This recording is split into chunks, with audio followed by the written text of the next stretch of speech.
तुझ्यात हरवले मी भाग 4. आदित्य घराबाहेर पळत होता आणि सायली दरवाजाजवळ उभी राहून त्याच्याकडे पाहत होती.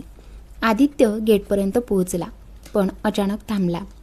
त्याने कपाळावर हात मारला आणि स्वतःशीच म्हणाला, अरे यार, हे तर विचारायचंच राहिलं. सायलीने भुवया उंचावत विचारलं, आता काय विसरलास? आदित्य मागे वळला आणि थोडं हसत म्हणाला, तू इतकी नियम सांगितलेस, पण एक महत्त्वाची गोष्ट सांगितलीच नाहीस. सायली हाताची घडी घालत म्हणाली, कोणती? आदित्य म्हणाला, जर मला रात्री भूक लागली तर किचन वापरायला परमिशन आहे का नाही? हे 1 तास सायली 2 सेकंद त्याच्याकडे बघत राहिली आणि मग अचानक हसायला लागली. तू खरंच वेगळाच आहेस, ती हसत म्हणाली. आदित्य खांदे उडवत म्हणाला, भूक ही खूप सिरियस गोष्ट असते. सायली हसत हसत म्हणाली, हो महाराज, रात्री किचन वापरायला परमिशन आहे, पण सकाळी पसारा दिसला तर बाहेर झोपावं लागेल. डील? आदित्यने लगेच उत्तर दिलं. सायली काही क्षण त्याच्याकडे पाहत राहिली, मग अचानक म्हणाली, 1 मिनिट थांब. ती पटकन आत गेली. आदित्य गोंधळून दरवाजाजवळ उभा राहिला. त्याला वाटलं, आता पुन्हा कोणता नवीन नियम येणार. थोड्याच वेळात सायली परत आली. तिच्या हातात मोबाईल होता. ती त्याच्यासमोर येऊन म्हणाली, तुझा नंबर सांग. आदित्य आश्चर्याने म्हणाला, का? सायली सहजपणे म्हणाली, कारण तू इथे राहणार आहेस, काही काम असेल तर कॉल करेन. आदित्यने नंबर सांगितला. सायलीने नंबर सेव्ह केला आणि लगेच कॉल लावला. क्षणात आदित्यच्या खिशातला फोन वाजला. रिंगटोन ऐकताच सायलीच्या चेहऱ्यावर मजेशीर एक्सप्रेशन आलं. फोनमध्ये जुनं मराठी गाणं वाजत होतं, मन उधाण वाऱ्याचे. सायली हसू आवरत म्हणाली, वा, मला वाटलं तुझ्या फोनमध्ये एखादं दुःखी ब्रेकअप सॉन्ग असेल. आदित्यने फोन खिशातून काढत उत्तर दिलं, ब्रेकअप व्हायला आधी रिलेशनशिप असावी लागते. सायली जोरात हसू लागली. म्हणजे खरंच गर्लफ्रेंड नाही आहे, ती चिडवत म्हणाली. आदित्यने नकली रागाने पाहिलं. पुन्हा तेच? सायली हसत म्हणाली, ओके ओके चिल. मग ती थोडी शांत झाली आणि म्हणाली, वैसे थँक्स. कशासाठी? आदित्यने विचारलं. सायली हलक्या आवाजात म्हणाली, माहीत नाही, पण तू आल्यापासून घर थोडं कमी शांत वाटते. हे ऐकून आदित्य काही क्षण तिच्याकडे पाहत राहिला. त्याच्या चेहऱ्यावर नकळत हलकंसं स्मित आलं. तो म्हणाला, मग तयार राहा, कारण मी खूप बोलतो. सायली लगेच म्हणाली, हो ते तर दिसतच आहे. दोघेही हलकंच हसले. मग आदित्य बाईकजवळ जात म्हणाला, ठीक आहे, भेटू रात्री. सायली दरवाजाला टेकून उभी राहिली. ती म्हणाली, आणि हो, डिनरसाठी उशीर करू नकोस. आदित्यने हेल्मेट घालत विचारलं, इतकी वाट पाहणार आहेस का माझी? सायली थोडी गडबडली. ती पटकन म्हणाली, अरे नाही, मला भूक लवकर लागते म्हणून. आदित्य हसला, समजलो. तो बाईक स्टार्ट करून निघून गेला. सायली मात्र अजूनही त्याच्याकडे पाहत उभी होती आणि नकळत तिच्या ओठांवर छोटंसं हसू उमटलं. सायलीने दरवाजा बंद करून आत येताच वरच्या मजल्याकडे एक कटाक्ष टाकला. जिना चढून जाणाऱ्या त्या अंधुक मार्गाकडे काही क्षण पाहत ती शांतपणे एक दीर्घ श्वास घेत आपल्या कामाला लागली. रात्रीची वेळ होती. सायली हॉलमध्ये सोफ्यावर आरामात बसून टीव्ही पाहत होती. स्क्रीनवर एखादा रोमॅन्टिक हॉलिवूड चित्रपट सुरू होता. तिच्या हातात पॉपकॉर्नचा बाऊल होता, जो जवळजवळ संपत आला होता. चित्रपटाचा क्लायमॅक्स सुरू असल्यामुळे ती पूर्ण लक्ष देऊन तो पाहत होती. इतक्यात तिचा फोन वाजला. पहिल्यांदा तिने दुर्लक्ष केलं, पण सतत रिंग वाजत राहिल्यावर वैतागून तिने टेबलवर हात फिरवत फोन उचलला आणि स्क्रीनकडे न पाहताच कानाला लावत म्हणाली, हुज दिस? समोरून हलकंसं हसू ऐकू आलं. मला नंबर सेव्ह करत म्हणाली होतीस आणि स्वतःच विसरलीस वाटतं. आदित्यचा आवाज ऐकताच सायलीने पटकन फोन स्क्रीनकडे पाहिलं. नंबर सेव्ह नव्हता, पण आवाज ओळखायला तिला वेळ लागला नाही. ती पटकन म्हणाली, सेव्ह केला आहे मिस्टर, पण मी मूव्हीमध्ये इतकी बिझी होते की स्क्रीन न पाहताच फोन उचलला, समजलं? व्हॉट एव्हर, आदित्य हसत म्हणाला. चल आता सांग, डिनरला काय खायचं आहे तुला? सायलीला आठवलं की आदित्य आज बाहेरून जेवण घेऊन येणार होता. ती काही क्षण विचार करून म्हणाली, व्हेज पुलाव. फक्त पुलाव? आदित्यने मुद्दाम आश्चर्याने विचारलं. हो, आणि सोबत गरमागरम जलेबी पण घेऊन ये. वा, आज तर भारी मूड दिसतोय मॅडमचा. सायली हसली. लवकर ये, बस, मला खूप भूक लागली आहे. हो हो, येतो 10-15 मिनिटात. फोन कट झाला. सायली काही क्षण मोबाईलकडेच पाहत राहिली. अजूनही तिने आदित्यचा नंबर सेव्ह केला नव्हता. ती कॉन्टॅक्ट सेव्ह करायला लागली, पण नाव लिहिताना तिची बोटं थांबली. तिने टाईप केलं, मग डिलीट केलं. हलकीशी स्मितरेषा तिच्या ओठांवर उमटली. शेवटी तिने नाव सेव्ह केलं, हिरो. कारण पहिल्यांदाच भेटल्यावर तिनेच त्याला मजेत हिरो म्हटलं होतं. वेळ जात होता. 7:30 वाजले. सायलीची भूक आता वाढत चालली होती. ती वारंवार दरवाजाकडे पाहत होती. कधी बाल्कनीत जाऊन खाली बघत होती, तर कधी मोबाईलमध्ये वेळ. शेवटी वैतागून तिने आदित्यला कॉल लावला, पण फोन उचलला गेला नाही. स्टुपिड, किमान फोन तरी उचलायचा ना, ती स्वतःशीच पुटपुटली. इतक्यात बाहेर एखादं वाहन थांबल्याचा आवाज आला. सायलीच्या चेहऱ्यावर लगेच आनंद उमटला. ती धावत जाऊन दरवाजा उघडते आणि समोर आदित्य उभा असतो. एका हातात मोठी फूटबॅग, दुसऱ्या हातात बॅग आणि सुटकेस. फायनली, सायली कमरेवर हात ठेवत म्हणाली, किती वेळ लावतोस रे? ट्रॅफिक होता, आदित्य दमलेल्या आवाजात म्हणाला. तो सामानात ठेवू लागला. सायली मात्र त्याच्या हातातील फूटबॅग बघूनच खुश झाली होती. माझा पुलाव आणलास ना? हो मॅडम, आणि जलेबी पण आहे. हे ऐकताच सायलीच्या डोळ्यात चमक आली. You are the best. अजून 5 मिनिट थांब, मी पटकन फ्रेश होऊन येतो, मग दोघं मिळून जेवू.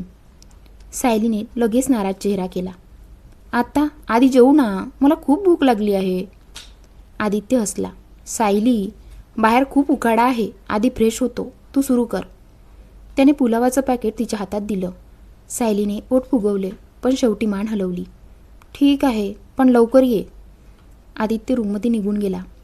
सायलीने फूड पॅकेट उघडलं आणि पुलावाचा सुगंध येताच तिची भूक अजूनच वाढली. वा, तिने पटकन प्लेटमध्ये पुलाव वाढला. बाजूला जलेबीचं पॅकेट उघडलं आणि एक जलेबी थेट हाताने उचलून तोंडात टाकली. किती भारी आहे, ती आनंदाने डोळे मिटून म्हणाली. पण 2 घास खाल्ल्यानंतर तिला आदित्यची आठवण आली. ती रूमकडे पाहत पुटपुटली. काय माणूस आहे, आधी आंघोळ मग जेवण. तरीही ती हळूहळू जेवत त्याची वाट पाहत बसली. थोड्याच वेळात आदित्य फ्रेश होऊन बाहेर आला. त्याने सायलीकडे पाहून विचारलं, खूप लेट तर नाही झालो ना? सायलीने मुद्दाम राग दाखवत त्याच्याकडे पाहिलं. थोडंसं. आदित्य तिच्यासमोर बसला आणि हसत म्हणाला, पुलाव कसा आहे? सायलीने एक घास खात म्हणाली, खूप छान. आणि जलेबी? जलेबीसारखीच आहे. आदित्य 2 सेकंद तिच्याकडे बघत राहिला आणि मग दोघंही हसायला लागले. थोड्या वेळाने आदित्यने स्वतःसाठी आणलेला दुसरा डबा काढला. सायलीने ते पाहिलं आणि तिचा चेहरा लगेच बदलला. 1 मिनिट, ती त्याच्याकडे रोखून बघत म्हणाली, मी ते तुझी वाट बघत हळूहळू खात बसले होते आणि तू स्वतःसाठी वेगळंच घेऊन आलास. आदित्य गोंधळला. अरे, मला वाटलं तुला पुलाव खूप आवडला म्हणून. आदित्य, सायली रागात म्हणाली, मी एवढा विचार करत होते की तुला कमी पडू नये आणि तू. ती बोलता बोलता थांबली. आदित्य काही क्षण शांत राहिला आणि मग हलकंसं हसत म्हणाला, म्हणजे तुला काळजी वाटते माझी? सायली लगेच नजर चुकवत म्हणाली, मला कुणाची काळजी वगैरे वाटत नाही, समजलास? अच्छा, खरंच? आदित्य तिच्याकडे मिस्किल नजरेने पाहत म्हणाला. सायलीने त्याच्याकडे बोट दाखवत सांगितलं, जास्त गैरसमज करून घेऊ नकोस मिस्टर हिरो. तू इथे पीजी म्हणून राहतोस म्हणून विचार करते मी तुझा, बस. आदित्यने दोन्ही हात वर करत म्हटलं, ओके बाबा, माझी चूक. पण खरं सांगू? काय? तो हलक्या हसण्यात म्हणाला, कोणी आपली एवढी काळजी करतं ही फिलिंग वाईट नाही आहे. फक्त उगाच कोणीतरी उपाशी राहू नये म्हणून बोलले, सायली म्हणाली. आदित्य हलकंच हसला. हो का, मग ठीक आहे. सायलीने त्याच्याकडे उशी फेकली. जास्त हसू नकोस हिरो. सायली आदित्यच्या डोळ्यात पाहत होती. त्या हिरव्या डोळ्यात एक हलकी उदासी होती आणि का कुणास ठाऊक सायलीचं मन क्षणभर धडधडलं. ज्या नजरेने ती काही वेळापूर्वी त्याच्याकडे रागाने पाहत होती त्याच नजरेत आता थोडी मऊ भावना उतरली होती. तिने पटकन डोळे मिटले, मान दुसरीकडे वळवली आणि एक खोल श्वास घेत पुन्हा आदित्यकडे पाहत म्हणाली, it's okay, don't do this, सोड ना. सायलीने हाताने इशारा करत त्याला कानावरचे हात खाली करायला सांगितलं. आदित्यनेही हळूच हात खाली घेतले आणि नजर चुकवू लागला. सायली त्याचे हावभाव पाहून म्हणाली, फॉरगेट इट नाव आणि जेव ना, कम ऑन. असं म्हणत तिनेही प्लेटमधला चमचा उचलला आणि व्हेज पुलाव खायला सुरुवात केली. पण तिची नजर अजूनही अधूनमधून आदित्यवर जात होती. आदित्यने तिच्याकडे पाहिलं तर सायलीने फक्त डोळ्यांनीच त्याला खाण्याचा इशारा केला. मग आदित्यनेही स्वतःसाठी आणलेला डब्बा उघडला. सायलीने आत काय आहे ते पाहिलं आणि ती अक्षरशः थबकली. तिचं चावणंही थांबलं. ती आदित्यकडे पाहतच म्हणाली, जस्ट सूप. आदित्यने चमचा सूपमध्ये फिरवत शांतपणे उत्तर दिलं, बस. सायलीने आश्चर्याने विचारलं. आदित्य हलकंसं हसला. नाही, सलाड पण आहे. असं म्हणत त्याने दुसरं पॅकेट उघडलं.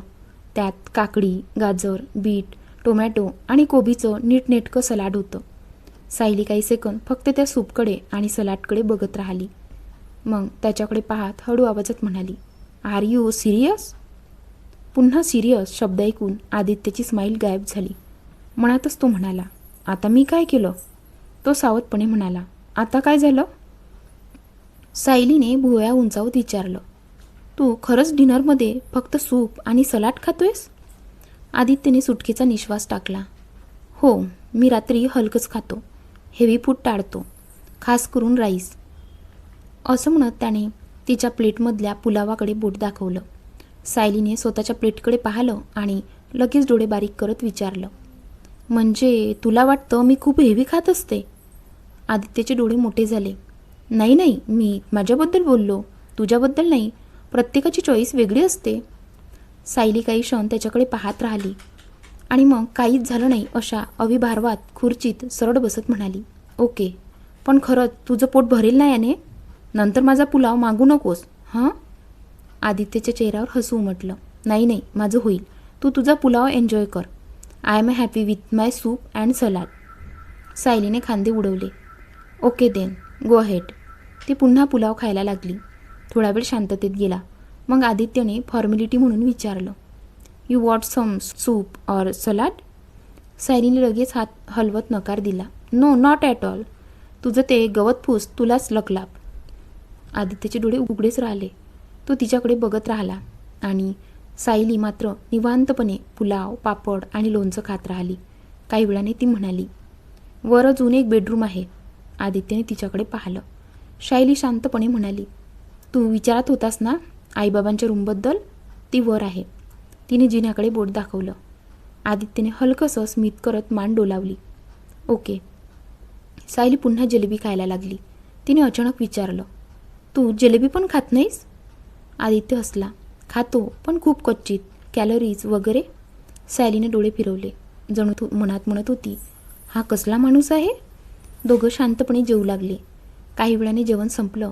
सायलीने पोटावर हात ठेवत समाधानाने म्हटलं, आता भारी फुल झालं. कसा वाटला आजचा पार्ट कमेंट करून नक्की सांगा. कौसल्य आणि करुणाची प्रेम झाले तुझ्यावर ही कथा उद्याला सकाळी 11 वाजता पोस्ट होणार आहे. तर ती पोस्ट वाचायला विसरू नका. आणि ही पोस्ट मी 3 दिवसच ठेवणार आहे, म्हणून लवकरात लवकर ही पोस्ट वाचून घ्यावी. आणि हा व्हिडिओ आवडल्यास व्हिडिओला लाईक करा आणि आपल्या या कथेला मित्रमंडळीमध्ये शेअर करायला विसरू नका. ही कथा म्हणजे प्रेम हळूहळू उमगणार आहे.